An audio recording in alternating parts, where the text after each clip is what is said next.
Hi, everybody. Welcome to this first live chat that we're going to have here with one of our very own, Ruggero Kitio. And we really want to welcome and thank you for joining us today in this presentation.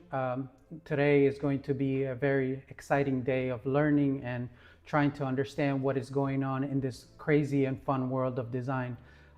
Today's presentation is going to be about design sketching, where we're going to get some much needed tips and tricks to be able to up our game in the world of sketching. Even myself, I'm a designer that is not the best at sketching, but with the tips and tricks that Ruggero is going to help us and give us, we're going to actually be able to grow everything together. A little bit about Ruggero. He is actually a designer, an industrial designer by trade. He is cursing his master's degree in France, and he is actually an avid person that is trying to move and promote design sketching and industrial design in the world.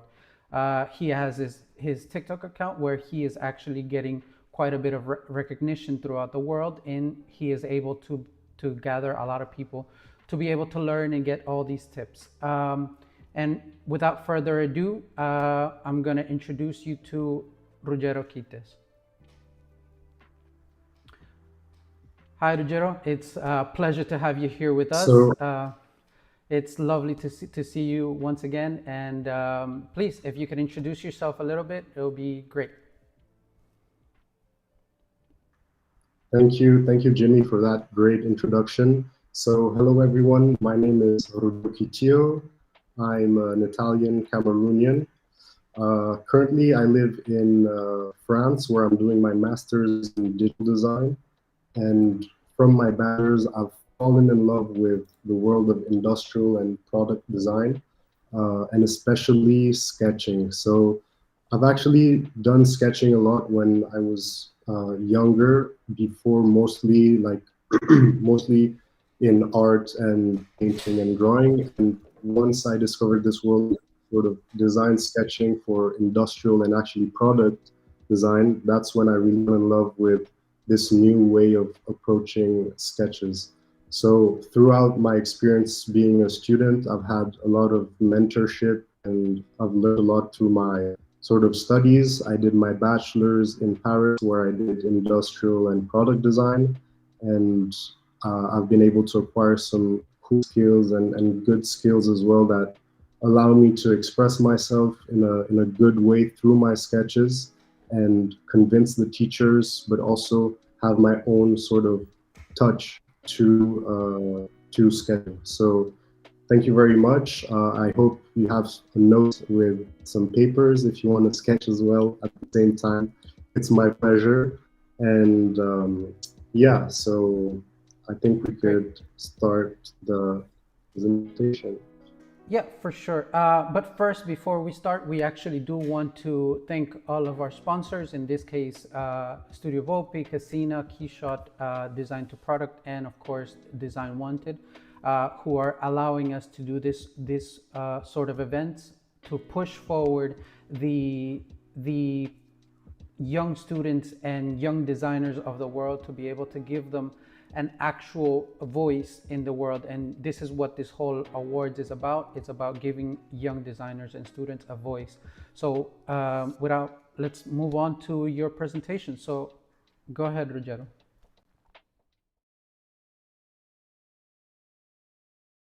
Thank you very much.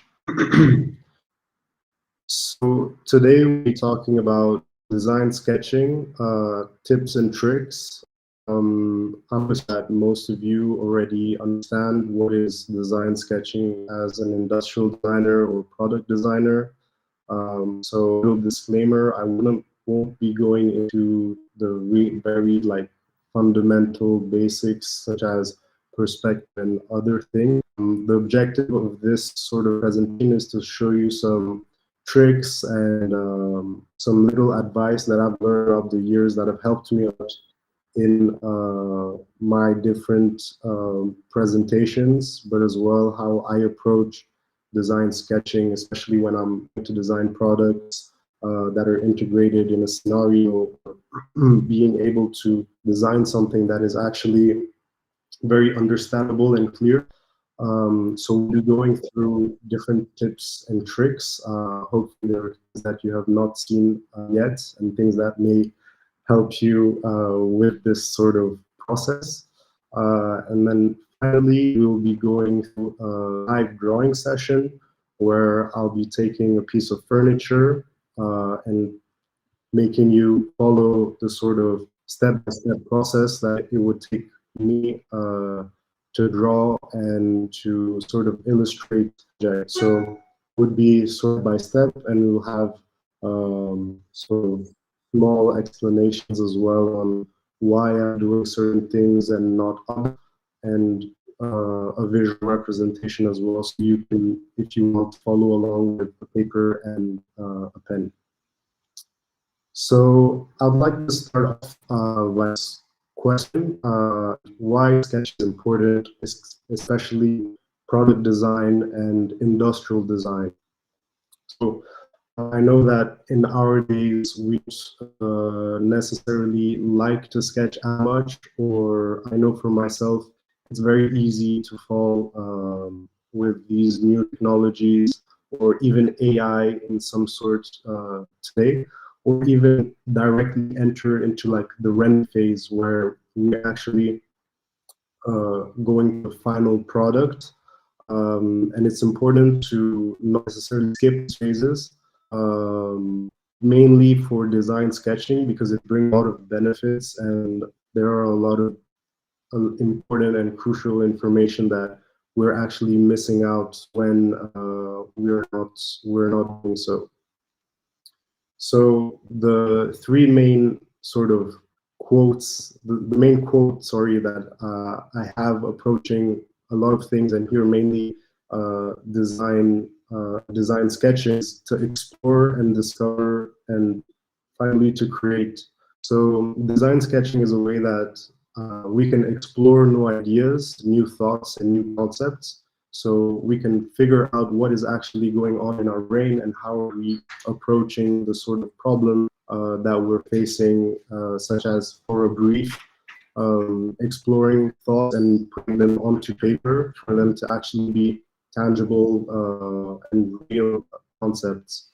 So secondly, a very important thing is through this sort of exploration phase and ideation, for other people that may know, is the discovery phase. So this is once we have put our ideas down onto paper.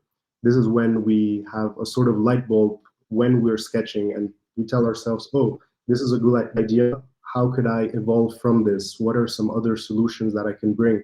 Some could be technical solutions, some could be sort of aesthetical solutions. So how can I sort of use these and leverage these sort of first ideas to actually come up with more things and discover way more than what I was initially thinking about.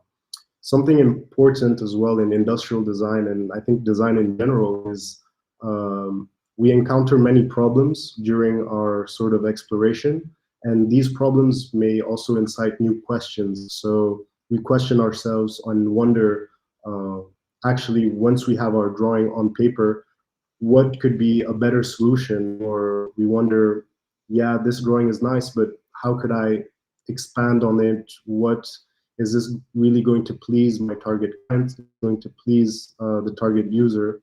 And it's a great way to actually experiment and try different things as well that will help us to sort of figure out what are the good questions that we will ask ourselves. And finally, another point is to create. So here, it's definitely creating a support for communication, impacting visuals, and to communicate what our first initial ideas are to client or user. So jumping on to our first tip and trick, and first category is don't be afraid to trace while drawing. So I know this may sound counterintuitive if you're trying to learn how to sketch, but for us, it's important to focus on the important phases, such as thinking about the design itself, the idea and the concept, but also understanding the form, how this product might be used, or other things. And this sort of technique is a great way to have storytelling and be able to narrate the sort of user scenario or user functions that will be present during this, during your presentation, sorry. So some different tools that we may be using are mainly tracing paper. We could be using our phone camera or stock images that we can find online. And of course, our drawing materials such as pens and markers. So why is this phase so important? I use sketching and tracing in particular to really understand a scenario. So to sketch out a scenario and narrate an actual story where we can explore a product's functions, how it is used, what are the key aspects of this product, to understand how it fits in someone's hand or in someone's environments. As you can see here, it's a product that we can hold in our hand, we can place down as well, and we can also interact with it by either talking, speaking, or it can also interact with us. This is also a great way to incite empathy as well. So when we sort of see these sort of illustrations, we see the touch of the designer. Instead of having a sort of image or imagery in a picture format, we see the sort of touch of the designer and what he was or he or she was trying to evoke during this process.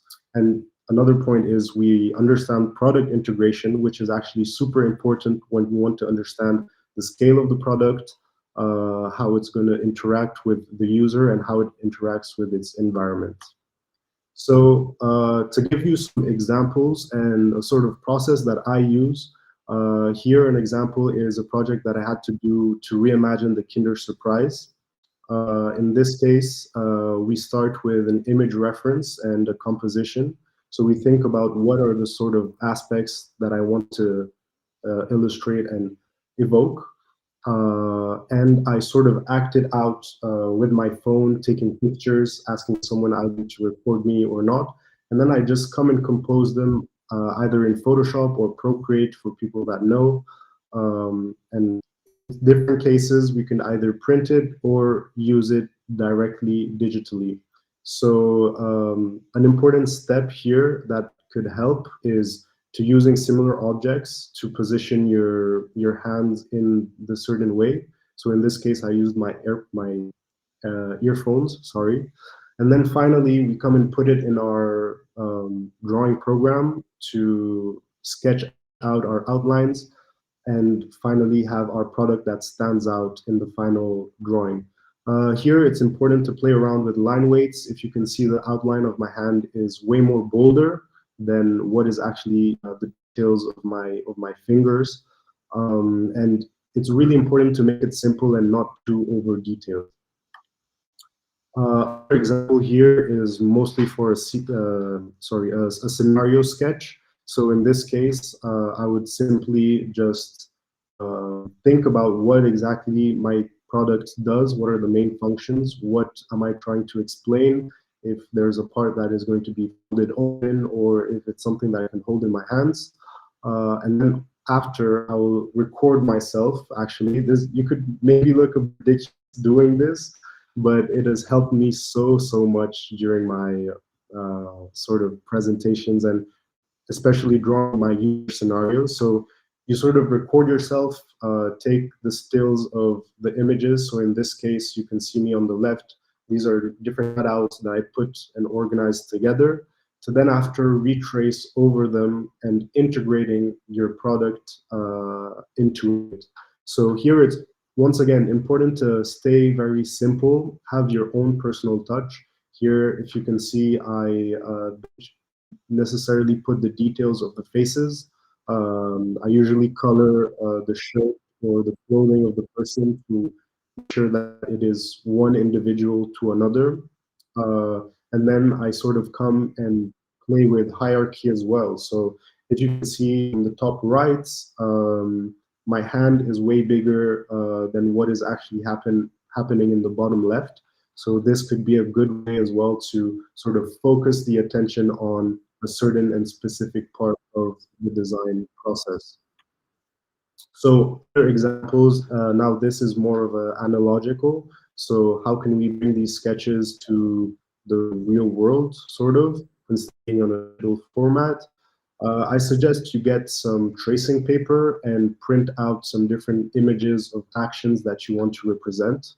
And sort of once you trace those out, you can more easily sort of trace out now what product you want to implement or what exactly you're trying to communicate.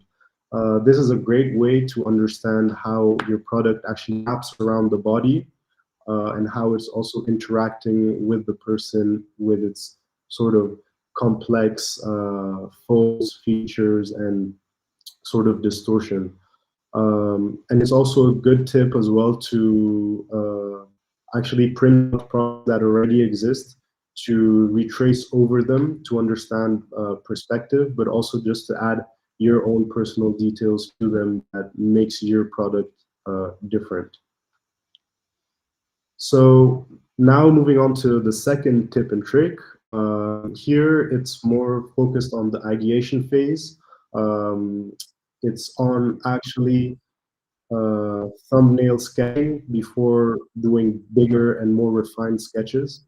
So why is this important? It's important to do these thumbnail sketches to understand layout and composition, making sure that your product is being communicated in a good way, making sure that you're sort of discarding all of the information that is not necessarily important. So making sure that you're portraying and communicating essential information.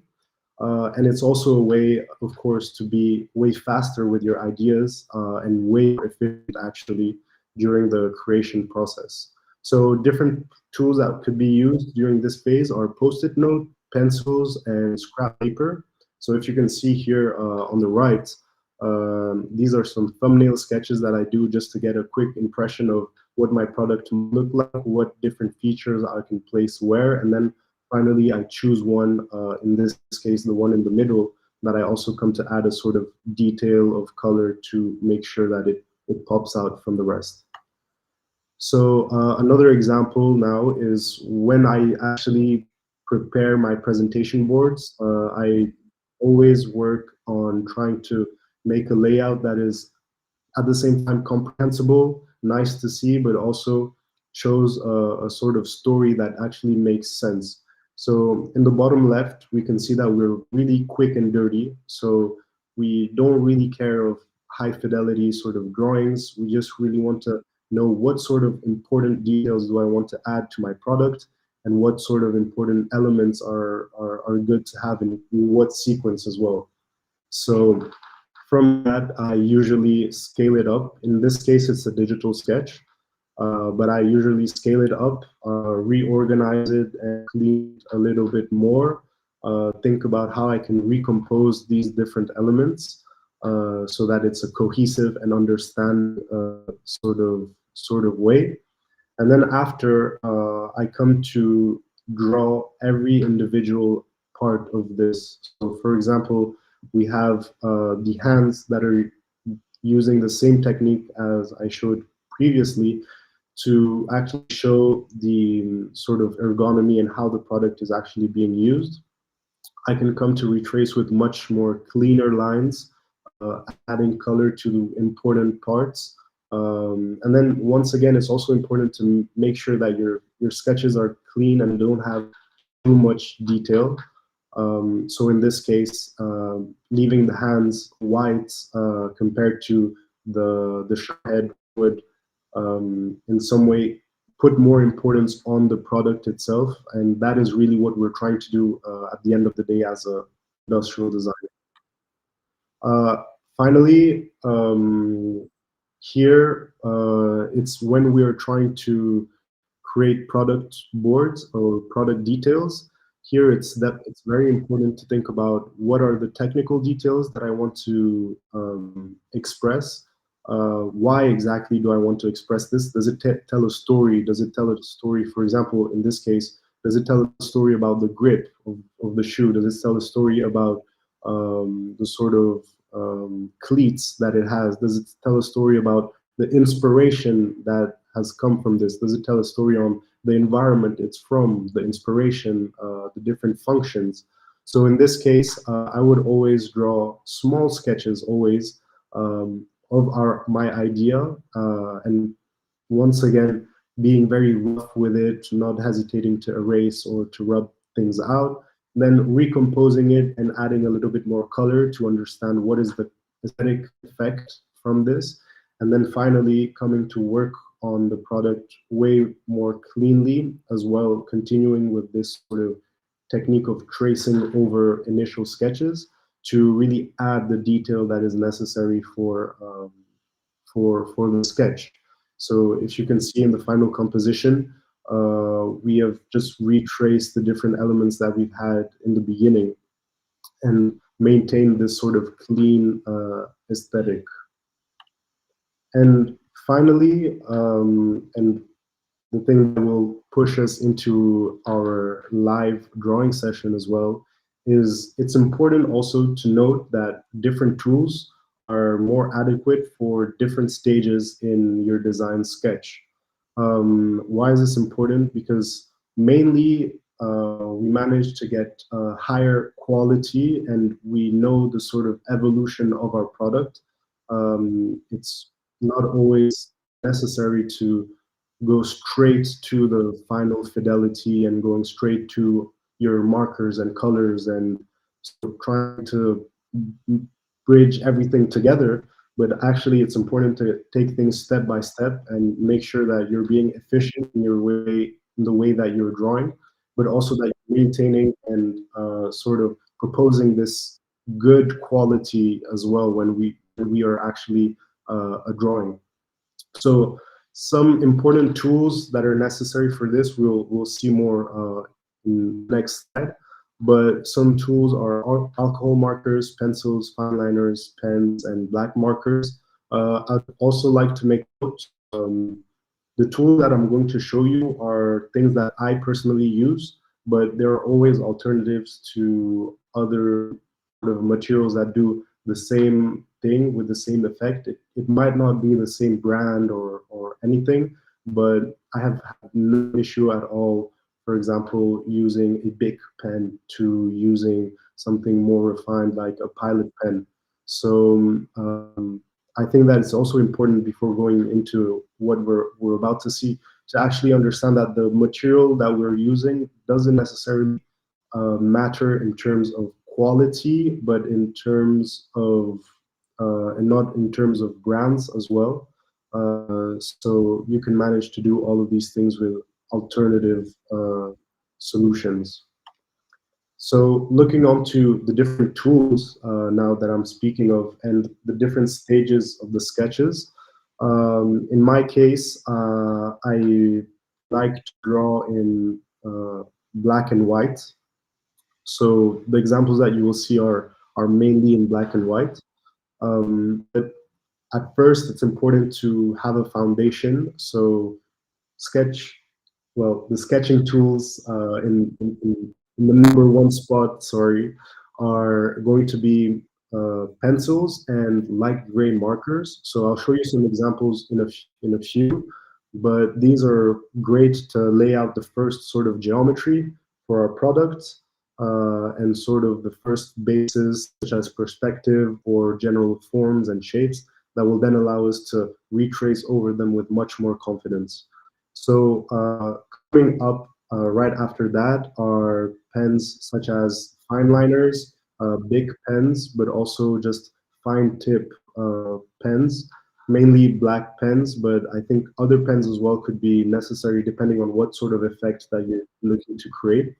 And they're the pens that are used now to come and add the detail into your products and come and sort of show the little outline and the specific details. Finally, we have colored pencils or colored markers. This is to add now the sort of material aspect to your product. So it could be either color of the grain, it could be texture as well. So we come and add a sort of texture to a product. Or maybe as well accentuate different aspects of the product to make it pop out a little bit more. if it's a sort of functional detail that we have. And after that, I usually come back with a sort of fine marker to outline the main shape of the product and make sure that the product is standing out from the white paper or paper that you're drawing on. So this is mainly just drawing the outlines and having a thick black line to sort of make the product pop out and be more clear.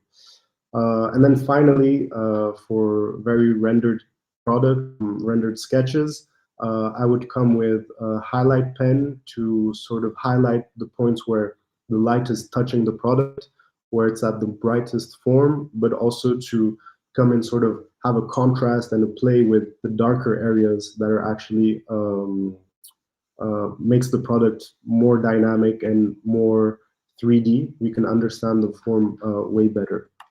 So coming on to some examples and a step-by-step as well. This is a this is a drawing of a watch, sorry. As you can see in the first image, we are starting with construction lines and blocking in the general shapes of the product. So here it's important to either use a very light pencil that you come to rub off maybe, or a very light gray alcohol marker that doesn't necessarily leave too much of a trace after you've drawn it. So secondly, we come with a fine liner. In this case, I was using a 0.3 millimeter for people that might be wondering. So here we come to add like the little details, a little bit of hatching, but not too much, but really just drawing the details of our product. And then after, if you look at the sketch on the right, we are using a medium to black marker, and here we're going to do the bold outlines of our sketch, as well as blocking in some shadows to really sort of extract our product from the white paper, but actually make it stand out by itself. So as you can see, we also added a little bit more details with a fine liner to add sort of annotations with a simple line and an arrow, and some hatching as well to accentuate the shadows and once again play with this sort of form and 3D aspect. Finally, this is another example where I'm using a bit more varied products. So in this case, sorry, we're using a light gray alcohol marker to block out the main shapes, perspective, sort of angles, and details of the product in a very general way.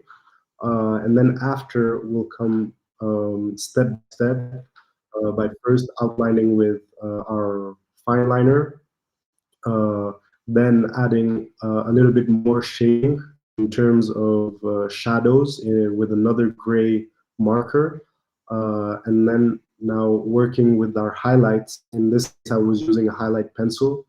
Another tip, when you're drawing on toned paper, it's very nice because you can actually work with lights as a tool rather than a sort of thing that you are sort of given when working with a white paper.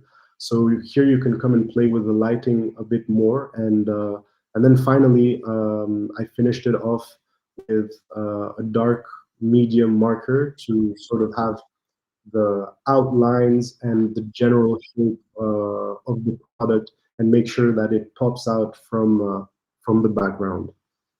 So thank you very much. This is the first part of the presentation, and now we'll be moving on to the live drawing. So in this case, we'll be drawing the H57 armchair by Herbert Hirsch. This is one that I like for the sort of reason that we can explore curvature, simple shapes as well. So it's something that you could maybe draw at the same time. Yes. All right. So for this, we'll need different tools. such as a paper. I'll be using a pencil for the sort of thumbnail sketching. Once again, we'll be using the sort of techniques that we have learned in the previous slides. And for this phase, I'll make sure that I'm looking at the sort of design and trying to understand how exactly I would like to. So here I'll be trying to draw and understanding how I would like to sort of illustrate my products and what sort of perspective I would like to use.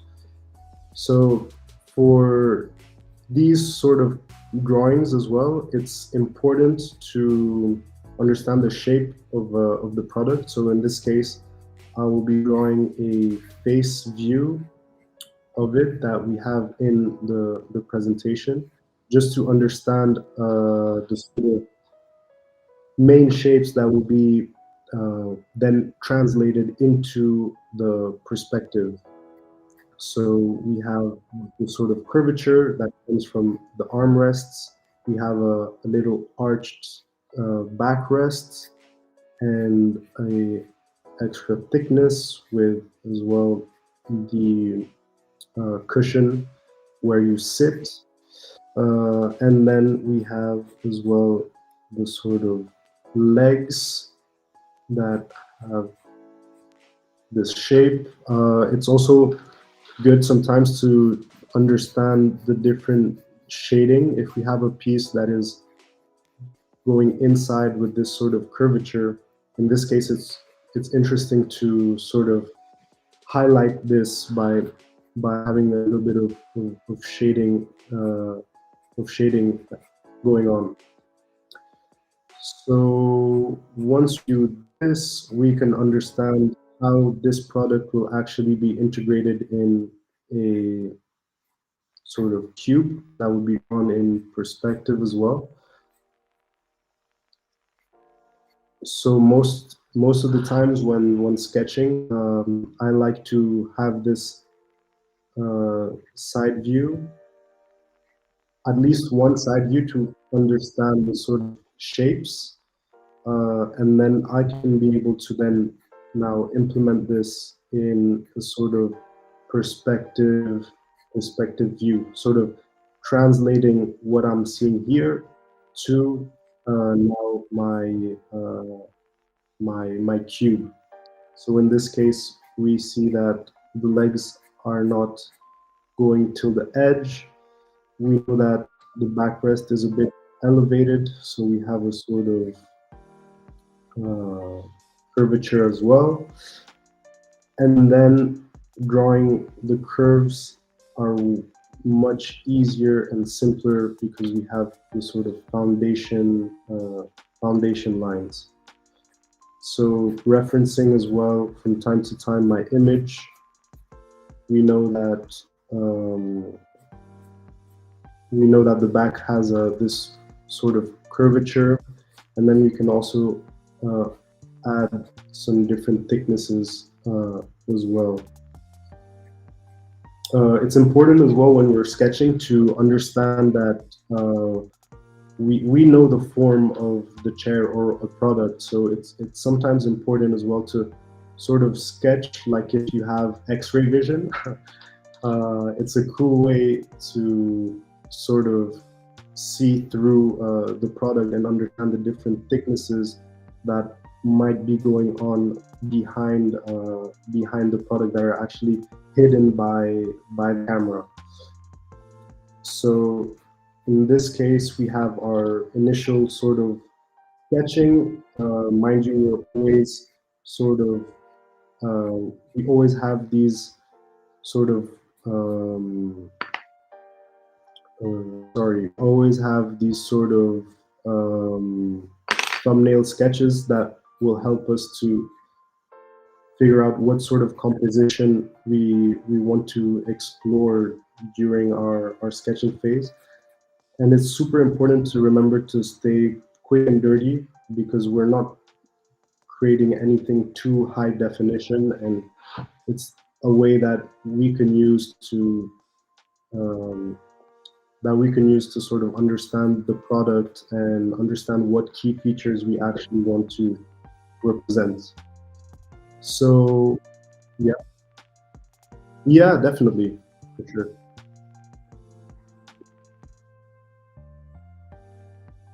Yeah.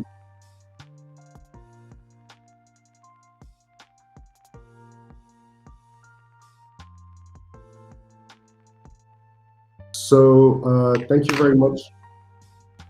So Sumil, thank you very much for the question. The question is, how does AI and artificial intelligence affect sort of the design phase in terms of ideation and concept generation and concept sketching? Sorry. Well, this is a super important question because in our days, seeing as seeing as we have a lot of these new technologies, we can convince to sort of rely on these objects to sort of be inspired by or sort of create concepts for us. For example, I'm thinking about Midjourney or DALI can actually create images from a simple prompt. I think that for design sketching in particular, it's a great opportunity to explore different possibilities. There are tools like Viscom or Crea AI that actually take your sketches and could actually help you to either render them out in more of like a 3D render, but also propose different ideas. So the sketching is always important. I think that AI can be used to sort of create new concepts or make ourselves as designers think of new ideas that we can sort of generate. But I definitely think that it's a tool that we should adopt in our process one day or the other, and we shouldn't necessarily be afraid of it. I hope that answered your question.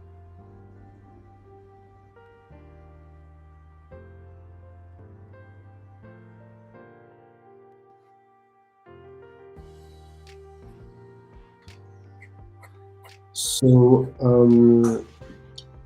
so yes, for example, if it uses AI to sort of help us generate ideas, not only with ChatGPT, give us sort of directions that we would want to explore our design sketching, but as well give us inspirational cues for what we would want to sort of visualize without necessarily having the skills or the sort of knowledge of how we could obtain such things.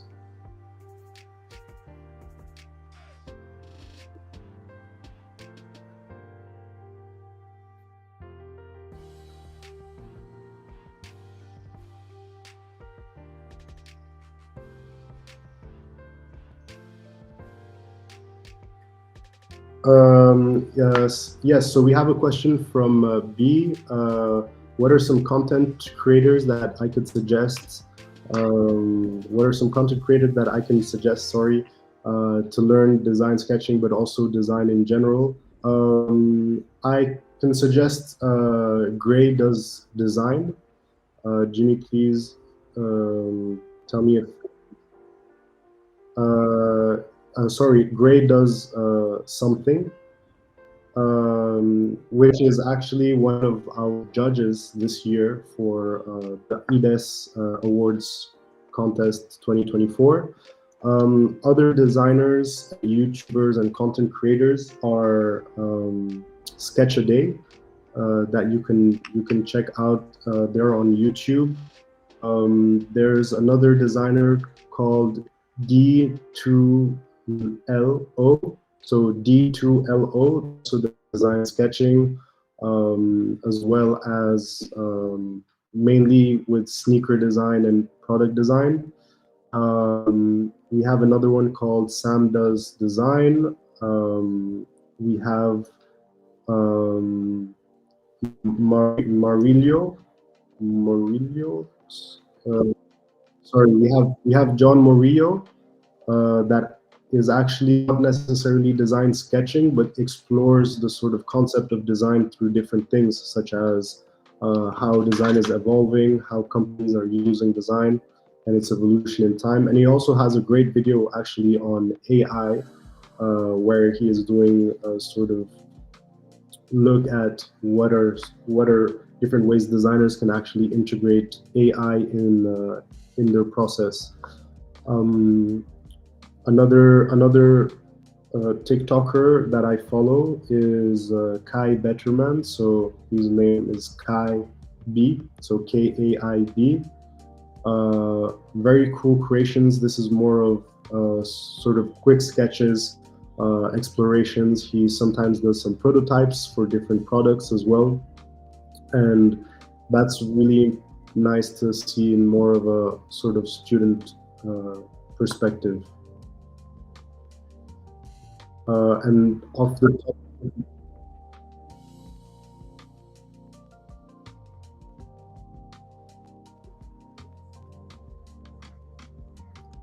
okay, and sorry for the first designer that I was mentioning. That is actually our judge. This one of our judges this year is Some Gray Things. If you look it up on YouTube or Instagram, you can see the sort of content they're rating.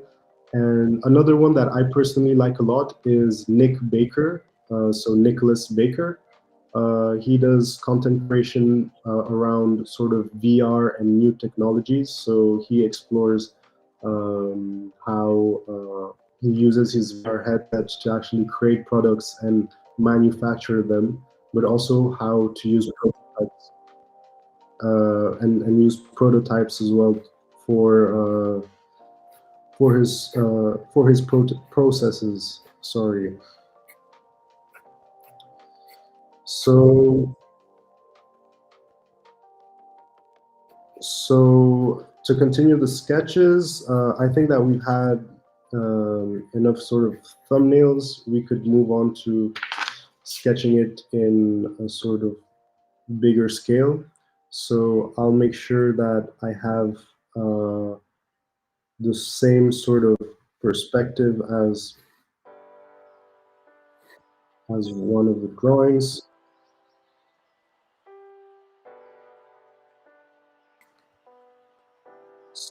So creating our sort of foundation at first, where we will then have our armchair inside.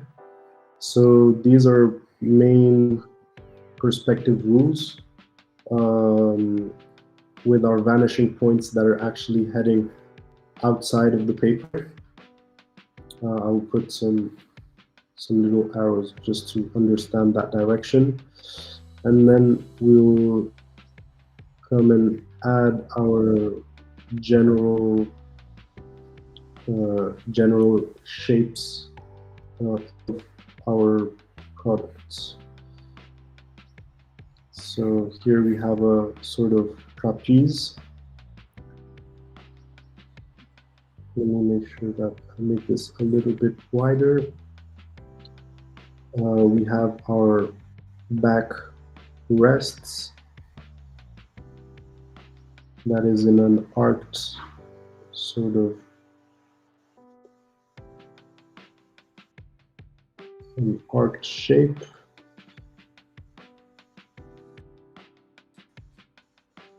And then our backrests piece that comes a bit lower and that joins the front of our products. And then understanding the sort of thickness that our product has. So coming to add the thickness in the armchair. So I'm doing all of this with my pencil to maintain this sort of draft, technique, but also to make sure that later on, once I'm starting to sketch with my pens, I'm not necessarily ruining my sketch by adding details that are not accurate. So during this phase, don't hesitate to grab a rubber if needed, just to clean up the sort of areas that are not important and that are maybe confusing while sketching, and making sure that we're representing the product as good as we can. So yeah, usually I would always suggest if you're trying to practice design sketching to not use a pencil, just because it's important for your hand and muscle memory to sort of make sure that you're designing and drawing something that you're feeling confident about. A lot of times, I will see some of my friends draw with sort of hatchings. So instead of actually doing a straight line, they would actually sort of color it, and that is not always a sort of good and clean way to represent your drawings. It's important to be confident with the lines and the shapes that you're uh, trying to draw. So we have the rear chair, rear leg, sorry, there. There's a front one. Sorry, this one is a bit more.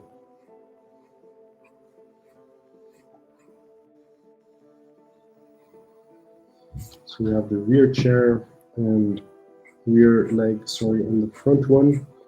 Notice also how the lines are mainly sort of straight lines.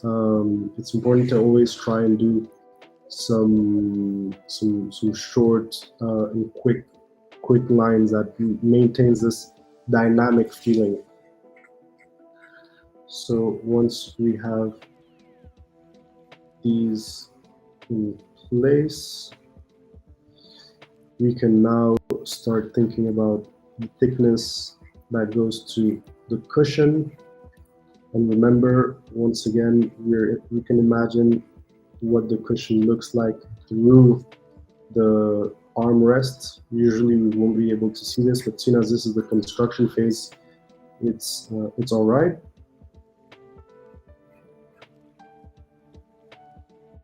So we have this like that.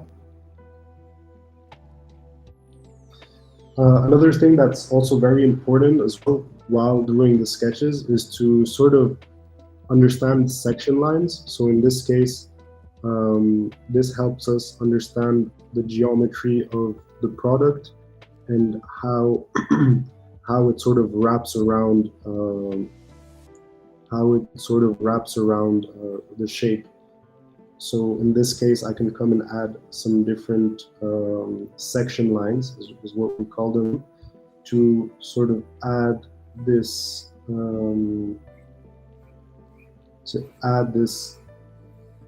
3D aspect to our flat drawing.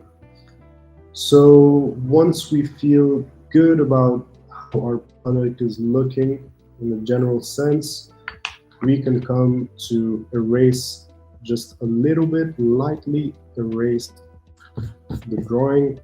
For example, if you're working with a marker, this phase would be skipped just because you can't necessarily erase it. You can also choose to erase it after you draw with the pen. Just make sure that the pen is well dried before rubbing anything, because you might smudge your drawing, and that is never a good feeling. So here we come to just erase our foundation sketches, as I like to call them. So this is step one. Come to erase our foundation sketches, and then we can come with a pen. So in this case, I'm going to be using a Pilot V5 pen. So if you can see, it's a very fine, a very fine line. This is good because it's it's smooth, dries quite quickly, and it's also bold, so it gives good detail quite well. So in this phase as well, we're going to remember to follow our construction lines and maintain this sort of dynamic feeling. It's important when you sketch to draw lines in a straight way, but not drawing with your wrist, more so drawing with your elbow in a sort of arcing movement. This will make sure that your lines are not moving. So, sorry, a quick example. If I'm drawing with my wrists, I'm limited to sort of just doing arches. When I'm drawing with my whole arm, here I can make sure to to actually draw lines that are way straighter and way more dynamic in effects. So in this case, for the backrest, I'll be doing just that. Don't hesitate to go over a few times just to get some thickness in it. For the backrest,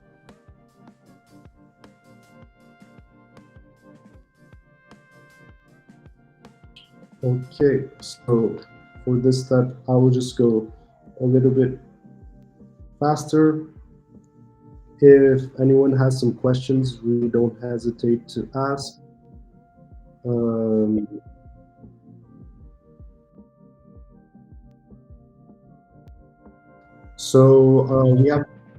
we have a question from Michael. How do you know when your skills are not making progress anymore? I personally think that your skills may always be making progress if you're sure to be sketching daily and you have set goals. If your goal is to sketch sort of in a dynamic and clean way, it's important to set some goals to understand what you're trying to achieve. And if you feel like you are not necessarily improving and it's not something that you would like to feel, I would always suggest practicing sketching very often. And once you feel satisfied of the level of sketching that you have, for example, I don't necessarily feel satisfied, but I know that I'm in a stage where I'm confident enough to be able to draw quite easily. Of course, there are some things that I always practice, and it's important to practice on a daily basis just to maintain your muscle memory. So I hope that answered your question.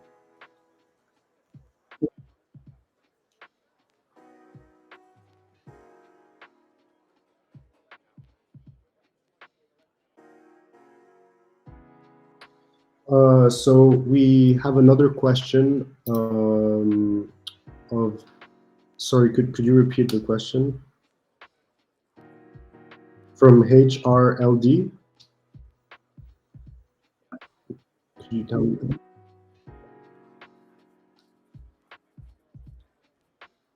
So what do you think is a good learning path to get the perspective of a product? A good learning path that I used was to, or first of all, practice your perspective drawings. Secondly, to take pictures of products that you have laying around and drawing over them, trying to understand what is the sort of perspective that is being used, sort of drawing the main lines, the main sort of perspective lines from it, and understanding how that is shaped. And always a good way to learn is always by practicing. So if you want to learn how to draw perspective, it's important to keep practicing your perspective, drawing your guidelines and eye lines and stuff like that.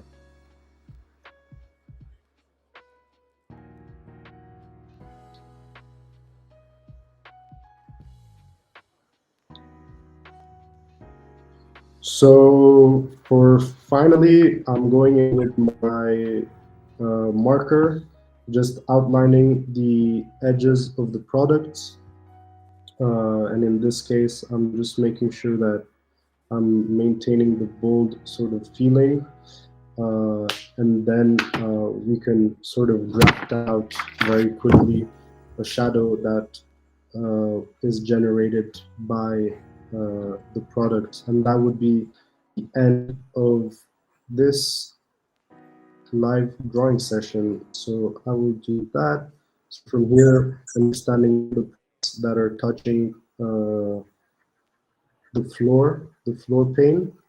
In this case, I'm going to use my pencil, but you can also use a marker, and drawing direction lights out from it. So if here the light is going to be coming from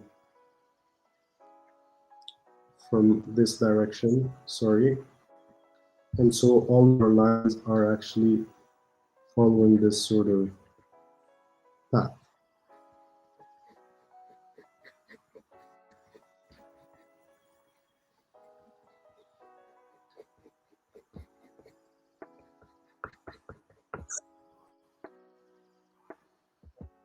And yes, so this is the little sketch. I hope that you enjoyed, and that's it for the live drawing session.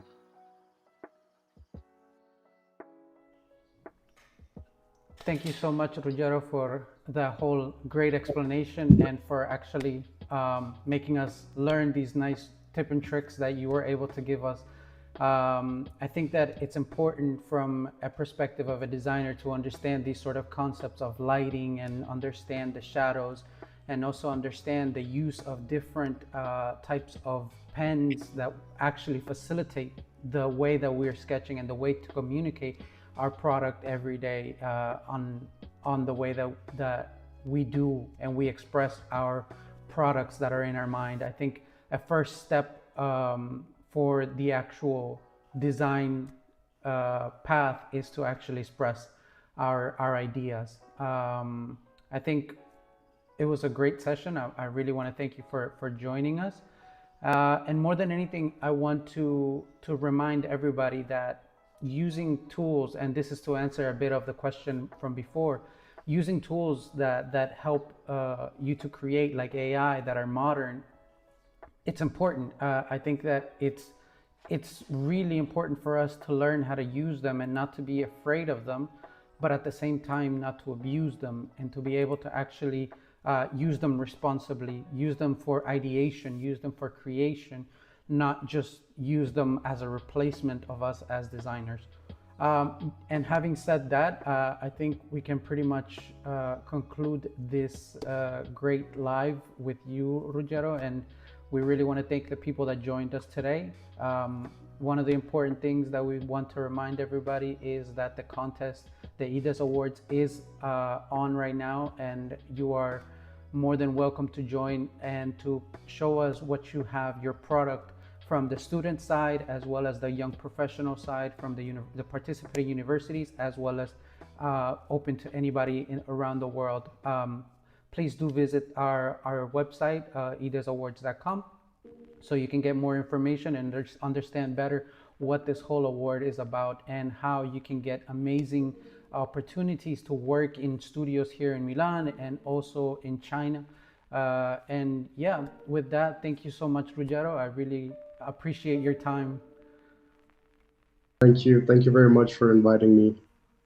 All right, thank you guys, and thank you everybody for joining. Have a good